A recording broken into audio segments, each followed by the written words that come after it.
वो उनकी सोच है।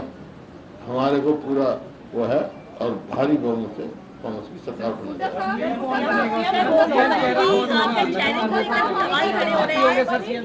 मुख्यमंत्री कौन होगा? मुख्यमंत्री को लेकर बड़ा सवाल है। कोई सवाल नहीं है, कांग्रेस में कोई सवाल नहीं होता है।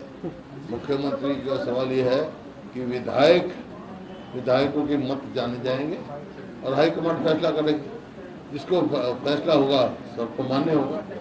जी वो इस चुनाव में कौन से ऐसे डिस्ट्रिक्ट, कौन से ऐसी जगह हैं, चाहे जीटी रोड बेल्ट की बात करें या फिर ये अपना जो अहिरवाल है इसकी बात करें, आपको लगता है कि सर कांग्रेस ने वहाँ भी अच्छा प्रदर्शन किया है? जो आप लोग कांग्रेस ने पूरे प्रदेश में अच्छा प्रदर्शन किया। हुड्डा जी, वो सबसे बड़ा फैक्टर क्या है जो कांग्रेस के समर्थन में लोगों ने वोट दिया है? आप कह रहे हैं वोट परसेंटेज बढ़ा है, वो सबसे बड़ी वजह क्या मानते हैं आपके हरियाणा में कांग्रेस को वोट मिला है? वजह 2005 से लेकर 2014 तक कांग्रेस पार्टी की सरकार थी। उस सरकार की उपलब्धियां और 14 से 24 तक बीजेपी और जेजेपी की सरकार थी, इनकी विफलताएं जो लोगों ने तोल के देख लिया। दोनों 10 साल कांग्रेस के, 10 साल इनके। और जो प्रदेश 2014 में जब अपने सरकार छोड़ी कांग्रेस पार्टी ने, प्रति व्यक्ति आय में, प्रति व्यक्ति निवेश में, कानून व्यवस्था में, नौकरी देने में और खेल खिलाड़ियों में नंबर 1 था। आज 14 से 24 के बीच में हरियाणा बेरोजगारी में, महंगाई में, कानून व्यवस्था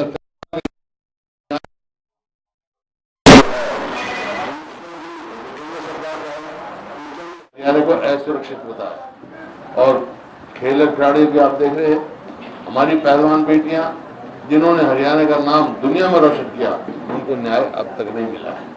तो इस वास्ते हर वर्ग वायदा कुछ किया, कुछ वायदा किया कि 2022 तक हम किसानों की आमदनी दोगुनी कर देंगे। आमदनी तो दुगनी हुई नहीं किसानों की, लेकिन लागत कई गुना बढ़ गई। याद करो 2014 में डीजल का क्या भाव था, खाद का क्या भाव था, कीटनाशक दवाई का क्या भाव था, कई गुना बढ़ गए। क्योंकि हरियाणा में ना तो खाद पर टैक्स था, ना कीटनाशक पे टैक्स था, और डीजल पे वेट कुल 9% के करीब था। अब डीजल पे वेट भी 18% हो गया, खाद पे भी जीएसटी लग गया और कीटनाशक दवाई पर भी, तो लागत तो बढ़ गई, आमदनी घट गई। इसी प्रकार से हमने कांग्रेस पार्टी ने 4 लाख 100 गज के प्लॉट दिए शेड्यूल कास्ट को, बैकवर्ड कास्ट को, और 3 लाख चिन्हित कर दिए थे। 3 लाख और देने थे। सत्ता परिवर्तन हुआ और आते नहीं उन्होंने स्कीम बंद कर दी। तो हम फिर से वो स्कीम शुरू करेंगे जो गरीब आदमी को अब के तो प्लॉट के साथ हम मकान भी बना के देंगे 2-2 कमरे वालों को। इसी प्रकार से हर वर्ग, व्यापारी आप देखो, आज कोई अपना को सुरक्षित महसूस नहीं करा हरियाणा में। रोज फिरौतियां मांगी जा रही हैं, रोज डाके पड़ रहे हैं। ऐसा प्रतीत होता है कि हरियाणा में सरकार नाम की चीज ही कोई नहीं। तो ये कानून व्यवस्था बिल्कुल चरमरा गई है। और ये पहली बार नहीं हुआ, 2005 से पहले भी यही परिस्थिति थी हरियाणा की। जेल से राज चलता था। उस समय कांग्रेस की सरकार बनी और मेरे को सेवा का मौका मिला। मैंने बनते ही कह दिया था, बदमाशों या तो बदमाशी छोड़ दो या हरियाणा छोड़ दो। हरियाणा छोड़ गए थे और हरियाणा प्रोग्रेस करी, हर चीज में नंबर 1 गया।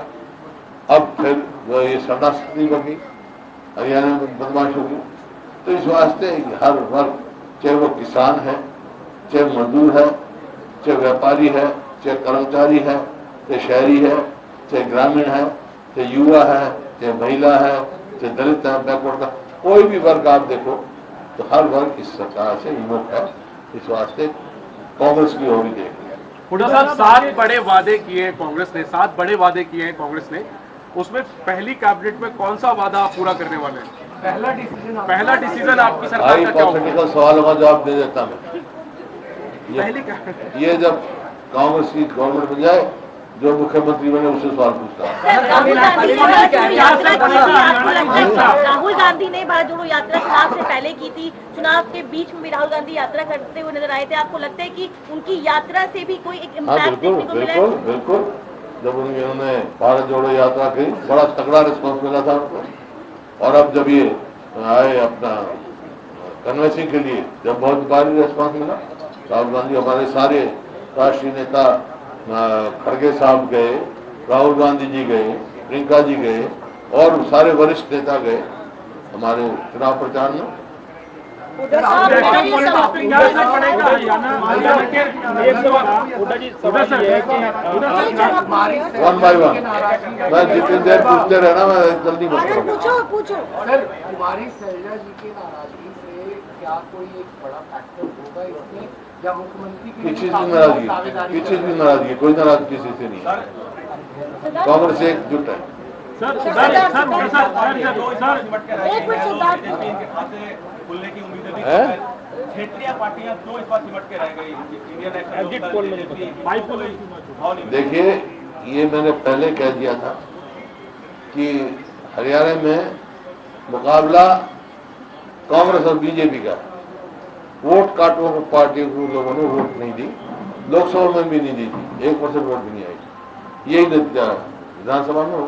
हुड्डा साहब, नेशनल पॉलिटिक्स पे क्या असर पड़ेगा इसका, इन नतीजों का राष्ट्रीय राजनीति पे क्या असर पड़ेगा? पहला सवाल है। दूसरा ये हरियाणा जो है किसानों का प्रदेश है और जो लीगल गारंटी एमएसपी की मांग हो रही थी, पंजाब और हरियाणा दोनों से ही जो है पूरे किसान पहुंचे हुए थे।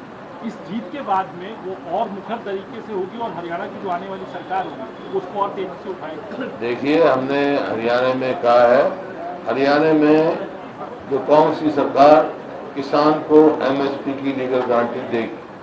हुड्डा साहब, मेरा एक सवाल है आपसे। मुख्यमंत्री सांसद बनेगा या विधायक बनेगा? कोई आप भी बन सकते हो, विधायक आप बन जाएंगे। हुड्डा साहब, मेरा एक सवाल है। आपने कहा 2004 से लेके जो 14 में हरियाणा में सरकार चली वो लोगों को पसंद आई, तो क्या भूपेंद्र सिंह हुड्डा हैट्रिक मारते हुए बतौर सीएम दिखते नजर आ रहे हैं? और भूपेंद्र सिंह हुड्डा की पसंद कौन है बतौर कांग्रेस का मुख्यमंत्री? अगर आपसे पार्टी नेतृत्व बतौर वरिष्ठ नेता पूछती है कि आपकी पसंद कौन है, कौन होना चाहिए मुख्यमंत्री? जिन सवालों को कोई औचित्य नहीं होता उनका जवाब नहीं देता।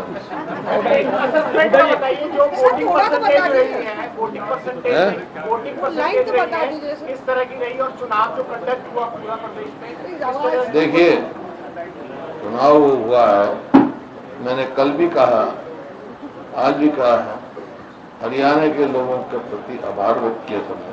बहुत शांतिप्रिय ढंग से चुनाव हुआ है, कोई अप्रिय घटना नहीं घटी है, इस बात की हार्दिक बधाई देता हूँ आगे। सर, आपने पहले भी कहा वोटिंग परसेंटेज ठीक अच्छी है, 68%। सर, आपने पहले भी कहा था कि रिटायर नहीं हुए हैं, आप ना टायर हुए हैं, इसीलिए ये सवाल पूछ रहे हैं। अभी भी मैं आप रिटायर? अब भी यही कह रहा हूँ ना, मैं टायर्ड हूँ ना रिटायर्ड हूँ। बोलो, तो हैट्रिक लगाएंगे सर आप? तो हैट्रिक लगाने को तैयार है आप? नौजवानों को मौका देंगे क्या?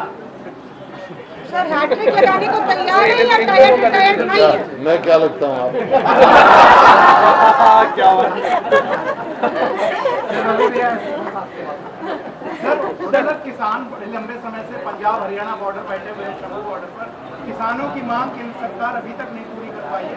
ये स्पेकुलेशन है कि किसान, जब हरियाणा में कांग्रेस की सरकार आएगी तो उसके बाद किसान अपनी मांग को आगे बढ़ाते हुए दिल्ली की सीमा तक पहुंच सकते हैं। किसानों के आंदोलन को क्या समर्थन कांग्रेस की आने वाली सरकार देगी? देखिए, एमएसपी की लीगल गारंटी हम हरियाणा में देंगे। बाकी जब सवाल है इस बात का, शंभू बैठे हैं, जो पिछली सरकार ने जिस प्रकार से गड्ढे खुदवाए, आज तक भी जीटी रोड नहीं खुला पूछता। हाँ, ये प्रजातंत्र है, सबको अपनी बात कहने का अधिकार है, रोक नहीं सकते हैं। हाँ, कोई बाकी अपनी बात कह सकते हैं, आए कहीं भी कहें, उनकी बात सुनवाई होनी चाहिए और बातचीत से समाधान निकालना चाहिए उनका। 14 और 19 के नतीजों में देखा था जो मौजूदा सरकार की बड़े बड़े मंत्री सबसे पहले हारे थे। इस बार की जो रिपोर्ट्स है उसमें भी कई मंत्रियों पर जो मौजूदा सरकार है खतरा नजर आ रहा है हाथ। अब तो मंत्री की बात नहीं, मुख्यमंत्री की भी बात करो आप। वो सीट भी आपको लग रहा है, लाडवा भी लग रहा है? हाँ, फंसी हुई है, कुछ भी हो सकता सर, है। आप कह रहे हैं सीएम हार सकते हैं, नवाब सिंह सैनी हार सकते हैं मैं चुनाव? कह चुका ना, फंसी हुई सीट है। इलाहाबाद इलाहाबाद में हुड्डा साहब, अनिल विज कह रहे हैं कि वो जाएंगे सीएम ऑफिस चुनाव जीत होने के बाद, रिजल्ट आने के बाद क्या अगर आपको कोई इतराज है तो कह रहे कह जाएंगे, आप भी कह दो, आप भी कोशिश करना। सर हरियाणा चुनाव के बाद महाराष्ट्र विधानसभा चुनाव ये प्रजातंत्र है भाई, कोई बात आपको कह सकता है, बोलने का अधिकार है, कहने का अधिकार है। आप उनको उनका अधिकार छीनना चाहते हो इंद्र जी का, उनका अधिकार है। दरअसल हरियाणा चुनाव के नतीजों का असर आने वाली विधानसभा चुनाव में आप पड़ते हुए देख रहे हैं महाराष्ट्र या झारखंड? देखो हर चुनाव का कहीं ना कहीं थोड़ा बहुत असर पड़ता ही है प्रजातंत्र में, हर चुनाव का। ये तो एक प्रदेश के चुनाव का है, एक सांसद के चुनाव का भी, उसका भी असर पड़ता है, हर चीज का असर पड़ता है। ठीक है सर।